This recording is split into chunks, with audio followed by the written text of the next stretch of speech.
बिस्मिल्लाहिर्रहमानिर्रहीम, अस्सलामु अलैकुम वरहमतुल्लाहि वबरकातुहू। इतना कुछ देखने, जानने, समझने, पढ़ने के बाद मैं इस नतीजे पे पहुंचा हूं कि ज़िंदगी में कामयाबी के लिए जो बहुत सी चीज़ों की ज़रूरत होती है, उनमें से चंद चीज़ें ऐसी हैं जो बुनियादी किरदार अदा करती हैं।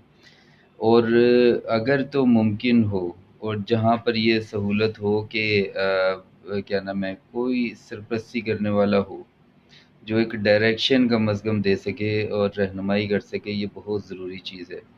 दूसरी चीज़ ये है कि एक कॉन्फिडेंस होता है तो फिर रास्ते आसान होते हैं, कॉन्फिडेंस नहीं होता तो फिर रास्ते मुश्किल हो जाते हैं, और सीधा रास्ता भी जो है वो भी यानी लड़खड़ाने का बाइस बन जाता है। और तीसरी जो चीज़ है कि एक क्या नाम है, विज़न। अब अगर पहली 2 चीज़ें भी हों तो फिर तीसरी चीज़ खुद डेवलप हो जाती है।